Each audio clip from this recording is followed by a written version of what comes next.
Bismillahirrahmanirrahim. Assalamualaikum warahmatullahi wabarakatuh. Inilah highlight inti dari video kali ini. Allahumma sholli ala sayyidina Muhammad. Alhamdulillahirabbil alamin. Bismillahirrahmanirrahim. Assalamualaikum warahmatullahi wabarakatuh. Bismillahirrahmanirrahim. La haula wala quwwata illa billahil aliyil azim. Bersyukur kepada Allah bahwa hanya karena nikmat dan karunia-Nya saja kita bisa dipertemukan walaupun lewat dunia maya. Kita mendapat nikmat sempat dan sehat dari Allah sehingga bisa bertemu. Allah mengarahkan pikiran dan tangan Anda untuk masuk di channel saya, dan Allah memberikan kekuatan kepada saya untuk membuat channel ini. Alhamdulillahirabbil alamin. Shalawat wassalam mari selalu kita tunjukkan kepada Rasulullah Shallallahu Alaihi Wasallam, Rasul pilihan yang telah membawa kita minadzulumati ilan nur, dari alam kegelapan kepada alam terang benderang, yang telah membawa kita dari kejahilan menuju suatu peradaban yang maju.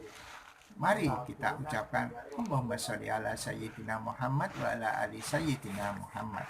Baik, memasuki video ke-92, saya akan bacakan quote-nya terlebih dahulu. Ahli makrifat adalah hewan liar Allah yang ada di bumi. Mereka tidak pernah jinak kepada siapapun.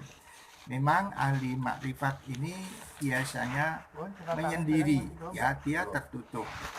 Tetapi ketika dia menyendiri itu bukan berarti eksklusif, tetapi dia adalah berzikir, selalu ingat kepada Allah, dan mengurangi pembicaraan atau perbuatan yang tidak bermanfaat.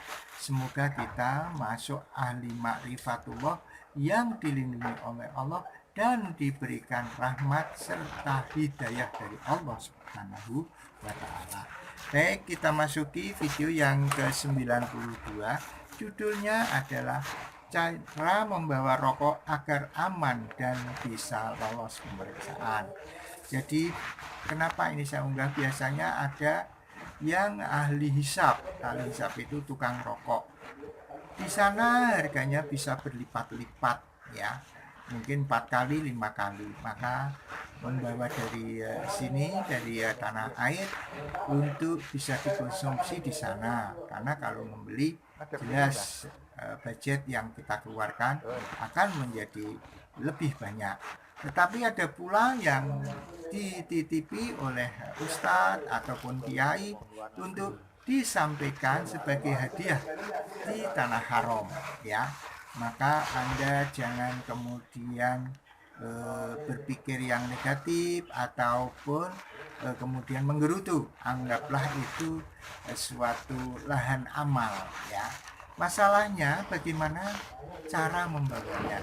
Biasanya titipan itu tidak hanya 1-2 bungkus, tetapi kadang-kadang beberapa slop. Misalkan 10 slop harus dibawa. Maka caranya jangan 10 slop itu dimasukkan ke dalam satu koper.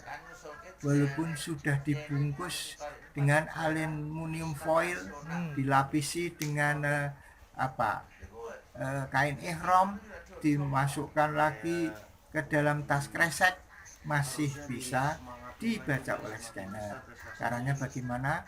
Misalkan Anda mendapat titipan 10 slop itu, maka Anda bagi menjadi 5 koper milik Anda, saudara-saudara Anda. Karena biasanya yang akan menjadi masalah itu apabila dalam satu koper itu Anda tempati lebih dari 2 slop, ya. Kalau 2 slop insya Allah aman. Karena Anda nanti kalau ditanya untuk apa ini, untuk persediaan dan nanti akan dirokok bareng-bareng sama jamaah yang lain, ya. Jadi kalau Anda membawanya lebih dari slop itu masalah, nanti akan diinterogasi sampai itu disita. Kalau hanya diinterogasi sah, nggak apa-apa. Nanti kalau Anda dianggap sebagai penyelundup, nah itu akan menjadi masalah besar. Sekali lagi, jadi agar rokok Anda bisa lolos, maka yang pertama, jangan membawa lebih dari 2 slop dalam satu koper. Masukkan rokok itu di koper utama Anda, jangan di tas tenteng atau tas paspor ya. Masukkan di sana. Kemudian silahkan rokok itu bisa dibungkus dengan aluminium foil dan ditaruh di dalam kain ihram, boleh saja ya.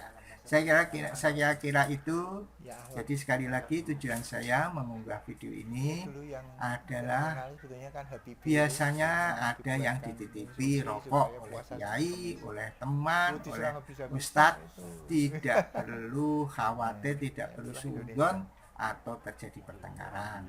Dibawa saja, niati itu sebagai lahan amal, mudah-mudahan membantu orang lain. Dan mudah-mudahan setelah Anda terima, masukkan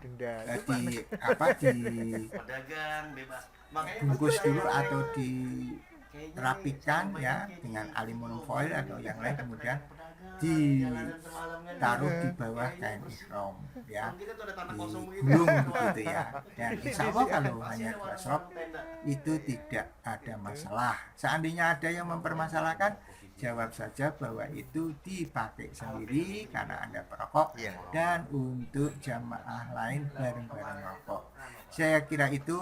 Kalau ada yang baik, ambillah, itu datangnya dari Allah. Kalau ada yang tidak baik, tinggalkanlah karena itu kebodohan dan kesalahan saya. Semoga bermanfaat. Subhanakallahumma wa bihamdika asyhadu an la ilaha illa anta astaghfiruka wa atubu ilaik. Segala kesalahan mohon maaf. Assalamualaikum warahmatullahi wabarakatuh. Bismillahirrahmanirrahim. Assalamualaikum warahmatullahi wabarakatuh. Bismillah, alhamdulillah, la haula wa la quwata illa billah. Alhamdulillah kita bisa berjumpa walaupun lewat dunia maya. Salawat dan salam marilah selalu kita sanjungkan kehadirat Rasulullah Sallallahu Alaihi Wasallam, Rasul pilihan Allah yang telah membawa kita minadul mati ilan nur, dari alam kegelapan menuju alam terang benderang. Mari kita awali dengan bacaan basmalah. Bismillahirrahmanirrahim. Kita tahu bahwa semua umat Islam tentu mau melihat atau mengunjungi tanah suci untuk berziarah ya ke makom Rasulullah SAW, dan juga untuk melaksanakan rukun Islam yang kelima, yaitu ibadah haji. Kita semua yakin dan percaya bahwa tanah suci merupakan anugerah bagi Allah untuk manusia, di mana merupakan satu wahana ya pertemuan umat Islam seluruh dunia saat itu. Kita semua tentu akan ingin sekali mengikuti kegiatan itu berupa haji. Kalau toh tidak haji karena terlalu lama untuk menunggunya, mungkin kita bisa berumroh ya. Kemudian kita juga tahu bahwa tanah suci ini banyak keajaiban di sana, banyak hal-hal yang di luar nalar begitu, tetapi itu semua adalah atas izin Allah Subhanahu wa Ta'ala. Oleh karena itu, kesempatan ini saya akan menyampaikan beberapa kisah, beberapa hal yang terjadi yang merupakan keajaiban dan hal-hal yang menarik yang terjadi di tanah suci, yang merupakan testimoni dari apa yang saya alami, dan juga dari referensi yang pernah saya dengar, saya baca, kemudian saya ulang kembali untuk menceritakan di sini. Tentu saja ini masih banyak kekurangan ya, tidak seindah apabila Anda bisa berkunjung ke tanah suci sendiri, tapi setidaknya mudah-mudahan memberikan motivasi akan kerinduan kita, terutama bagi yang belum pernah, yang sudah pernah ke sana pun sangat rindu ya untuk bisa hadir di tanah suci kembali ya.